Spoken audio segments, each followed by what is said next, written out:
The great hall of the Galactic Council was filled with creatures from across the known galaxy. Strange beings with scales, fur, and skin of every color sat in rows of floating chairs. Some had 4 arms, others had no arms at all. A few breathed different gases through masks that covered their faces. But they all shared one thing in common today. They were all laughing. Ambassador Zextal stood at the center of the hall, his blue skin growing darker with embarrassment. The tall, thin alien held a datapad in his long fingers. On the screen were old pictures and text files. Very old files. "Cannot be serious," said Council Leader Vorth. The massive creature had 8 eyes and a voice that sounded like grinding stone. "These stories again?" Zextal cleared his throat. "Honored Council, these records go back 3,000 years. Multiple species have reported contact with these beings called humans. The evidence suggests they are real." More laughter filled the hall. A small, furry creature named Pip squeaked loudly. "Humans are bedtime stories we tell our children. It's nothing more." The ambassador touched his datapad. A hologram appeared above his head. It showed a strange creature walking on 2 legs. It had no fur, no scales, no natural armor, just pale skin and tiny eyes. The thing looked weak and fragile. "According to these reports," Zextal continued, "humans come from a planet called Earth. They breathe oxygen and water makes up most of their bodies. They should be easy to kill. But the stories say they are the most dangerous warriors in the galaxy." Council Leader Vorth's 8 eyes rolled in different directions. "Look at that thing. It has no claws, no teeth worth mentioning, no natural weapons at all. How could it be dangerous?" Zextal touched the pad again. New images appeared. These showed what looked like human ships, were dark gray and covered in strange bumps and angles. It did not look pretty like most ships in the galaxy. They looked mean. The reports say human ships move faster than anything we have ever seen. They say humans fight without fear of death. They say humans never give up, never surrender, and never forget an enemy. A snake-like creature named Hiss spoke up. "These are just stories told by drunk space traders. Everyone knows the strongest warriors in the galaxy are the Kreks." The Kreks were huge, bear-like creatures with razor-sharp claws and thick armor skin. Zextal shook his head. "But what if they are real? What if we have been wrong for 3,000 years? Before anyone could answer, the lights in the hall started. Flashing red, an alarm began to sound. A voice spoke through the speakers. "Emergency message from Sector 7. The trading station in the Kepler system is under attack. Unknown vessels detected. All available ships respond immediately." The council members stopped laughing. Sector 7 was where the Veloc ran their operations. The Veloc were not nice people. They captured beings from primitive worlds and sold them as slaves. Most of the galaxy knew about it, but did nothing because the Veloc were strong and had many ships, far away in space. Parker stood on the bridge of her ship. The ship was called the New Horizon. It was much smaller than the giant trading station floating in front of them. The station was the size of a small moon and covered in lights and docking bays. Lisa was tall for a human woman, with short brown hair and green eyes. She wore a blue uniform with silver bars on her shoulders. Behind her stood her crew. There was Alex Turner, a thin man with glasses who worked with computers. Maria Santos was a short, dark-haired woman who handled security. Both of them looked worried. "Captain," Alex said, looking at his screen, "I am picking up life signs from that station. Hundreds of them, maybe thousands." "They are not all Veloc," Maria added. "The computer shows many different species. Most of them are in what look like holding cells." Lisa nodded. She had suspected this for weeks. The Earth's government had been getting strange reports from this area of space. Ships going missing, colonies losing contact. Someone was taking people, and now they knew who. "Alex, can you get into their communication system?" Lisa asked. Alex's fingers moved quickly over his keyboard. "Working on it, Captain. Our security is not as good as they think it is. The Veloc were proud of their technology. They thought no one could break into their systems. They had never met a human computer expert before. After a few minutes, Alex smiled. "I am in. Captain, you need to hear this." Voices filled the bridge. They were speaking in the Velok language, but the computer translated the words into English. "The new cargo is ready for transport," one voice said. 50 beings from the Altarian colonies. They will bring a good price." "What about the strange ship we detected?" another voice asked. "It's probably just another primitive vessel. We will capture the crew and add them to the cargo. The boss wants to expand operations." Lisa felt anger building in her chest. These creatures were talking about people like they were objects to be bought and sold. She had heard enough. "Maria, prepare the security team," Lisa ordered. "Alex, keep working on their systems. I want to know everything about this place." "Captain," Maria said carefully, "there are only 12 of us. That station probably has thousands of Velok guards." Lisa smiled, but it was not a happy smile. "Maria, have you forgotten what we are?" Maria thought for a moment, then smiled back. "No, Captain, I have not forgotten." The Velok station commander was named Grex. He was a large, ugly creature with gray skin and yellow teeth. He sat in his command chair watching the small ship on his screens. To him, it looked like easy prey. "Send to patrol ships," Grex ordered. "Capture that vessel and bring the crew to me. It looked like they might be valuable." The Velok ships flew toward the New Horizon. They were 3 times larger and had much bigger weapons. Grex expected this to be over quickly, but Grex had never fought humans before. He had never even heard of humans. To him, they were just another weak species to be captured and sold.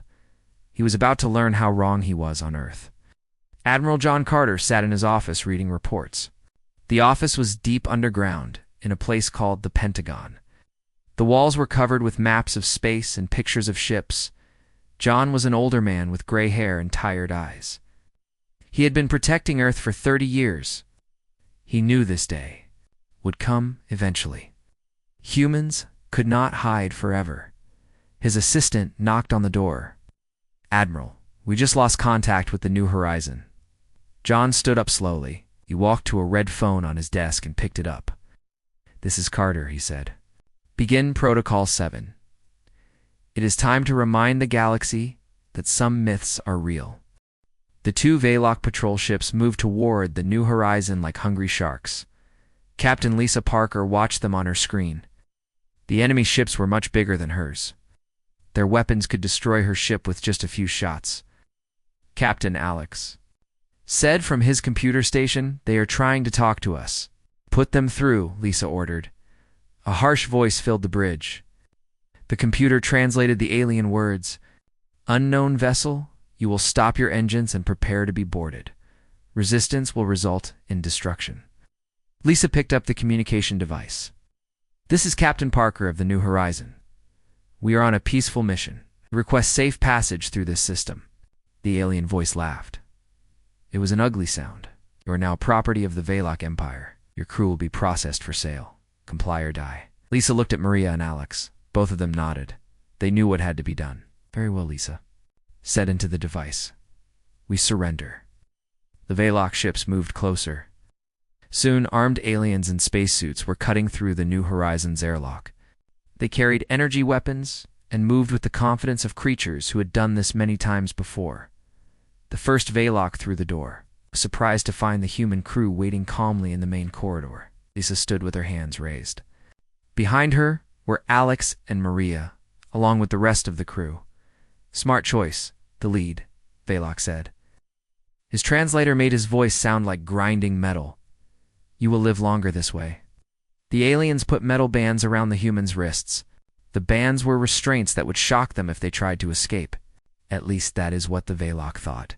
As they were being led to the enemy ships, Alex whispered to Lisa, "I left a little surprise in their computer system. It should activate in about 6 hours." Lisa smiled slightly but said nothing. Soon, the human crew found themselves in holding cells aboard the massive Velok station. The cells were small metal rooms with energy bars across the front. Inside each cell were creatures from many different worlds. Lisa was put in a cell with 3 other beings One was tall and thin with blue skin. This was Kethryn, an Altarian. The second was a small, furry creature with big eyes. The third looked like a walking tree with arms. "You are new," Kethryn said in broken English. "What species are you?" "Are human," Lisa replied. "We come from a planet called Earth." Kethryn's blue eyes went wide. He backed away from Lisa as far as the small cell would allow. "Human," he whispered. "But humans are not real. They are just stories." "What kind of stories?" Lisa asked. Kethryn looked around nervously. "Bad stories. Stories we tell children to make them behave. Stories about warriors who never die, who fight like demons, who destroy entire fleets with just a few ships." The furry creature spoke up. "My grandmother told me human stories too. She said they could survive in any environment. She said they turned war into an art form." Lisa sat down on the metal floor. "What else do the stories say?" "Your day."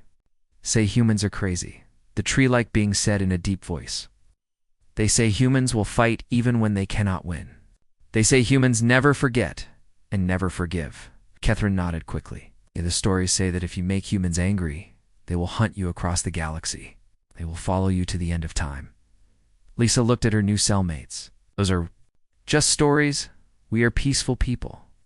But even as she said it, she was thinking about the Veloc and their slave trade. She was thinking about all the innocent beings locked in cells around her. And she was thinking about what would happen when Admiral Carter found out what had happened to her crew. Back on Earth, Admiral Carter was not sleeping. He stood in the war room deep under the Pentagon. The room was filled with screens and maps. Officers moved quickly between computer stations. "Status report," Carter ordered. Colonel Ryan Brooks stepped forward. He was a tall man with dark hair and serious eyes. "Sir, we have confirmed the New Horizon is missing." Last known position was the Kepler system. "What do we know about that area?" Carter asked. Lieutenant Commander Amy Watson looked up from her computer. She was a smart woman who knew more about alien species than almost anyone on Earth. "Sir, that system is controlled by the Veloc. They are a criminal organization that specializes in slave trading." Carter's jaw tightened. "How long to get ships?" "There." 12 hours if we use the new jump drives," Brooks replied. Carter walked to a large map of the galaxy. He had been studying it for years, planning for this day. Earth had powerful ships, but they had kept them hidden. The galaxy thought humans were weak or did not exist at all. "Prepare the Liberty's Edge," Carter ordered. "Full battle configuration." "And Brooks?" "Yes, sir." "You are now Captain Brooks? Take command of the Liberty's Edge? I want the best crew we have." Brooks nodded. "What are our orders, sir?" Carter turned to face the room. Every officer was listening.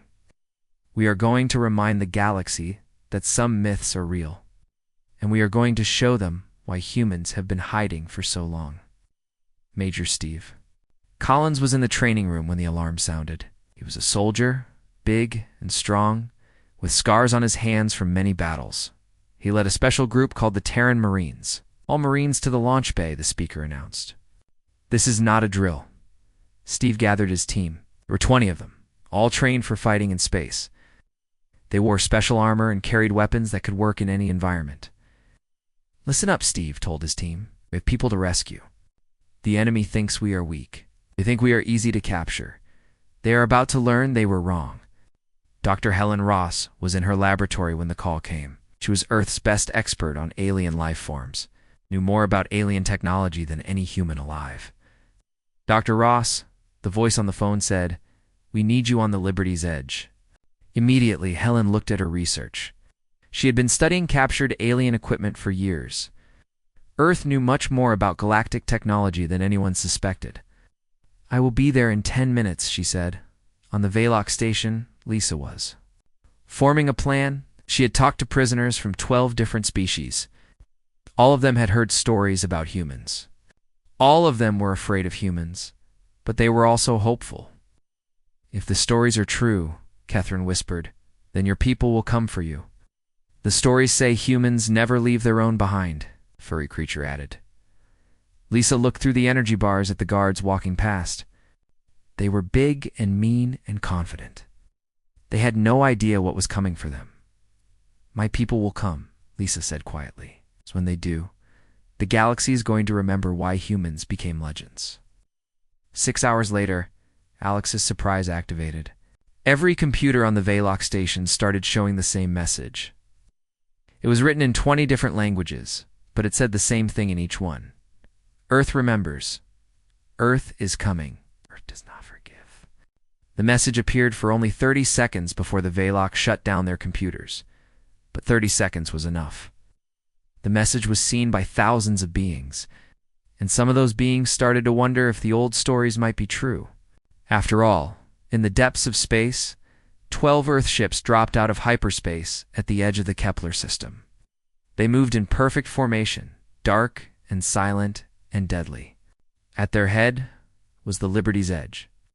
The most powerful warship humanity had ever built, Captain Brooks, sat in his command chair and looked at the massive alien station on his screen. He thought about Captain Parker and her crew locked somewhere. Inside that place, thought about all the innocent beings being held as slaves. "All ships," he said into his communicator, "this is Liberty's Edge. Begin attack pattern 7. Show them what humans really are." The Velox station shook as the first human weapons hit its shields. Commander Grex fell out of his chair as alarms started screaming throughout the massive structure. Red lights flashed in every corridor report. Grex shouted at his crew. Frightened Velox officer looked at his screen with confusion. "Sir, we are under attack by 12 unknown vessels. Their weapons are unlike anything in our database." Grex pushed the officer aside and looked at the screen himself. The attacking ships were dark and angular, covered in strange bumps and ridges. They moved in perfect formation, striking the station's weak points with deadly accuracy. "What species builds ships like that?" Grex demanded. "Unknown, sir. But they are broadcasting a message on all frequencies." "Put it through," Grex ordered. A calm human voice filled the command center. "This is Captain Brooks of the Earth Defense Fleet. You are holding our people prisoner. Release them immediately, or face the consequences." Grex laughed. Earth laughed. "Never heard of this Earth? Tell this Captain Brooks that his people belong to me now. If he wants them back, he can try to take them." The human voice came back immediately. "Very well. You were warned." What happened next would be talked about across the galaxy for generations. The 12 human ships suddenly split apart. 3 groups of 4 ships each moved in different directions around the station, attacked from all sides at once. Their weapons cutting through Velox shields like they were made of paper. Captain Brooks stood on the bridge of the Liberty's Edge, watching the battle unfold. Lieutenant Commander Watson monitored the alien communications, while Major Collins prepared his Marines for boarding operations. "Their shields are down to 60%, Watson reported. "They are sending distress calls to every Velox ship in the sector." "How long before reinforcements arrive?" Brooks asked. "At least 4 hours, sir." Brooks smiled coldly. "This will be over in 1 hour." Dr. Ross worked at her station, analyzing the enemy weapons and defenses. "Captain, their technology is actually quite advanced. They design everything for intimidation, not efficiency. They have never fought an enemy that fights back intelligently." On the station, panic was spreading.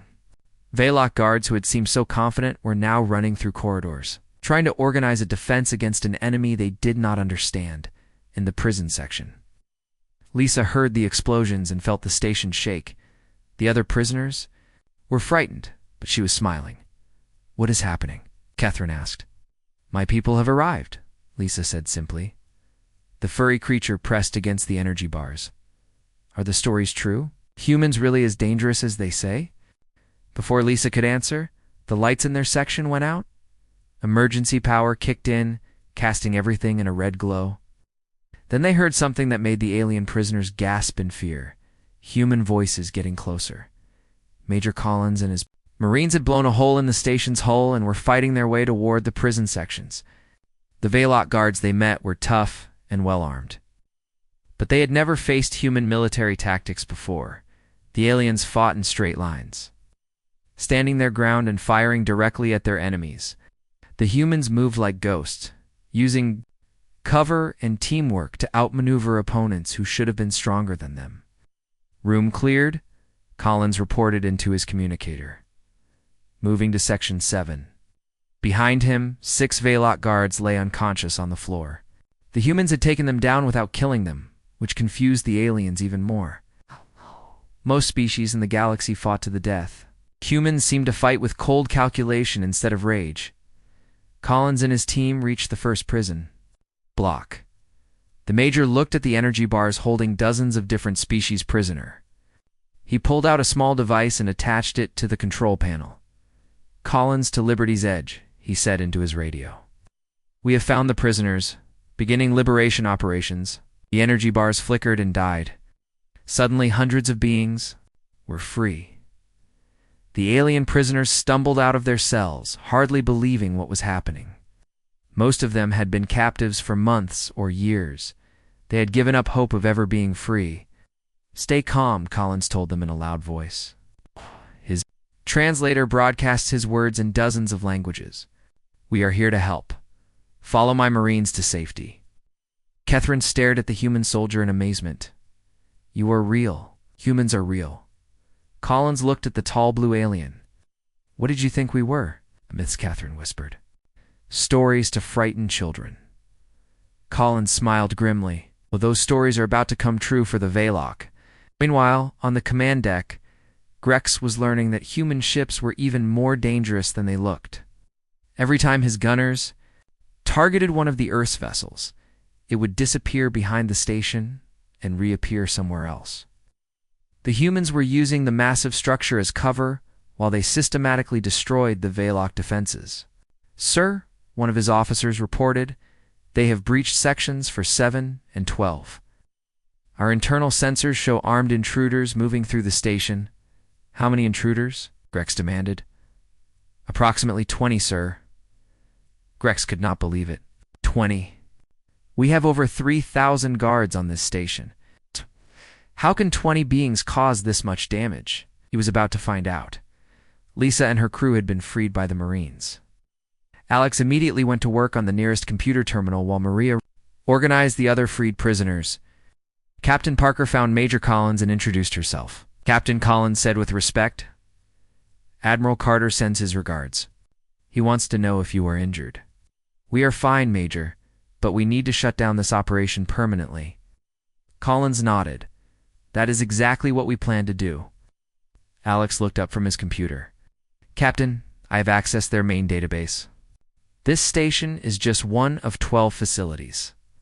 They have been capturing people from over 40 different worlds." Lisa felt her anger growing. "Can you get the locations of the other stations?" "Already downloaded," Alex replied. "That there is something else. They have a buyer coming tomorrow. Someone who wants to purchase 1,000 prisoners for something. Called the Arena Wars." Collins spoke into his radio. Liberty's Edge. "This is Collins. We need to capture the command deck intact. We have intelligence that cannot be allowed to escape." Captain Brooks received the message and changed his tactics. Instead of destroying the command section, his ships focused on crippling the stations. "Engines and weapons," Watson Brooks ordered. "Prepare a boarding party for the command deck. Full shock assault." Lieutenant Commander Watson gathered a team of specialists. They would capture the alien commanders in their computers, making sure Earth learned everything about the Veloc slave trade. Commander Grex watched his defenses crumble around him. Then less than an hour, these mysterious humans had destroyed. His shields freed his prisoners and were now moving toward his command center. "Sir," his communication officer said nervously, "we are receiving a message from the human ships." "Put it through," Grex said. He was beaten, and he knew it. Captain Brooks's voice filled the command center again. "Commander Grex, this is your final warning. Surrender now, and you will be treated according to galactic law. Continue to resist, and we will show you why humans became legends." Grex looked around at his frightened crew. He had heard stories about human revenge. Stories about entire species that had disappeared after making humans angry. He had always thought they were just tales told by cowards. Now, he was beginning to understand that some tales were true. "I surrender," Grex said quietly into his communicator. Very wise, Captain Brooks replied. Prepare to receive boarders. As human Marines took control of the station, news of the battle spread across the galaxy. The Galactic Council, still in session, received reports that seemed impossible. A species that was supposed to be mythical just destroyed one of the most feared criminal organizations in the galaxy. And they had done it in less than 2 hours, Ambassador. Zexal looked at the shocked faces around him. No one was laughing at his human stories anymore. 3 days after the battle at the Valok station, 12 human ships appeared in the home system of the Galactic Council. They moved in perfect formation, their dark holes gleaming under the light of the system's twin suns. The Council's defense fleet scrambled to intercept them, but Admiral John Carter had sent a message ahead. The human ships were coming in peace, but they were coming to talk. And after what had happened at the Valok station, no one wanted to fight them. Captain Brooks stood on the bridge of the Liberty's Edge. As they approached the massive space station that housed the Galactic Council, the station was beautiful, covered in gardens and crystal domes. It looked nothing like the ugly Valok facility they had just destroyed. Incoming message from the Council, Lieutenant Commander Watson reported. Put it through, Brooks ordered. Ambassador Zextel's voice came through the speakers. He sounded nervous. Human ships. This is the Galactic Council. We welcome you to our system. We request permission to meet with your leaders. Brooks smiled. 3 days ago, these same beings had been laughing at the idea that humans existed. Now they were welcoming Earth's fleet with respect and fear, says Captain Brooks of the Earth's Defense Fleet. We accept your invitation. Admiral Carter will arrive within the hour. On the Council station, emergency meetings were happening in every corridor. Species that had ruled the galaxy for thousands of years were suddenly faced with a new power they knew nothing about. Council. Leader Vorth paced back and forth in his private chambers. His 8 eyes were wide with worry. The reports from the Valok station were impossible to believe, but they came from too many sources to ignore. They destroyed the entire Valok operation in 2 hours, he said to his advisors. 2 hours. The Valok had 3,000 guards and the most advanced weapons money could buy. A small, insect-like creature named Click spoke up. The freed prisoners all tell the same story.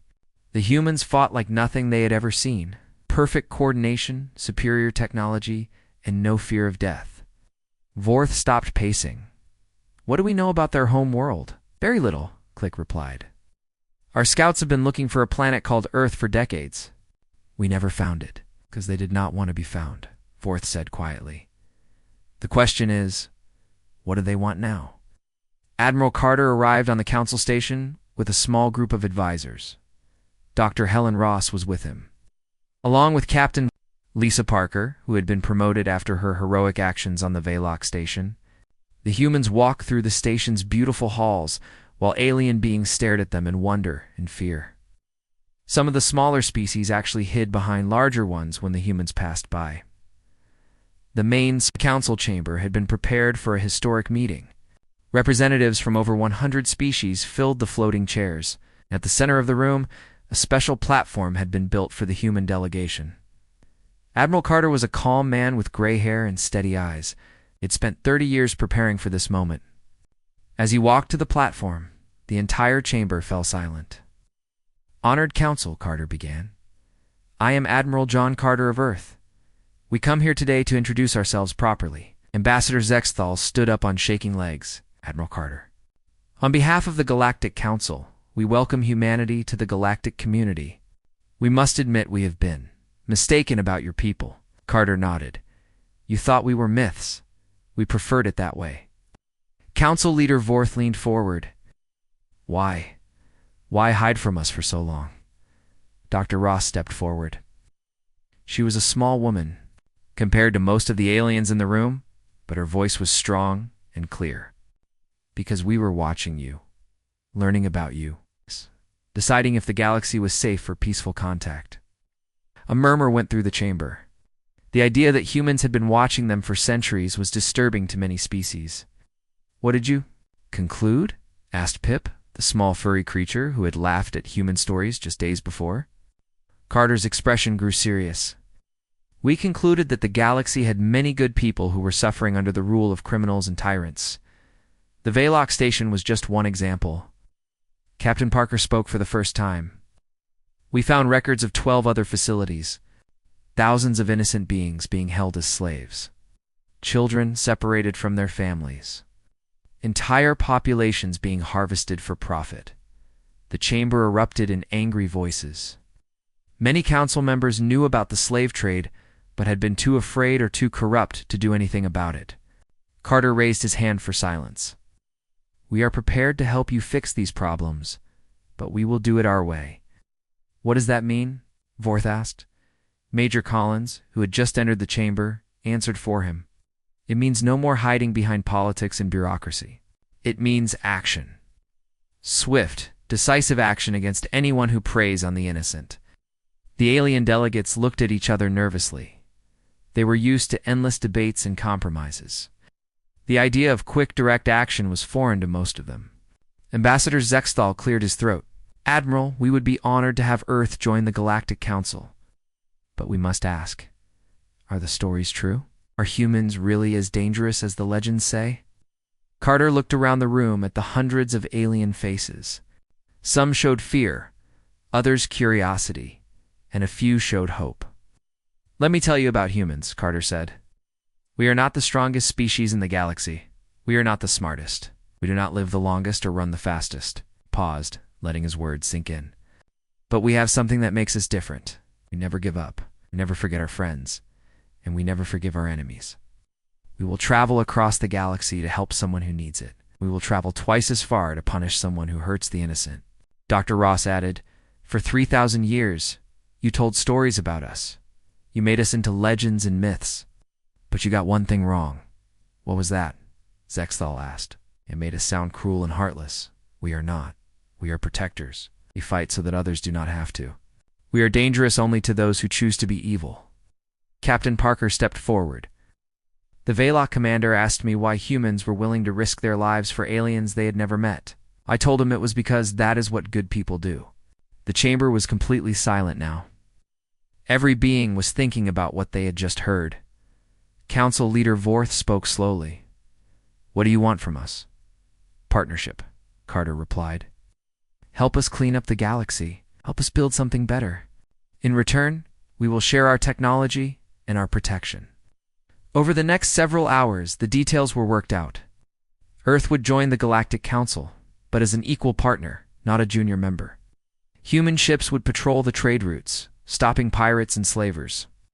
Human technology would be shared with peaceful species, and human military academies would be established to teach other species how to fight more effectively. Major Collins was put in charge of the first academy. Students included warriors from dozens of different species, all eager to learn human tactics. The first lesson, Collins told his new students, is that fighting is not about being the biggest or the strongest. It is about being smarter than your enemy and never giving up.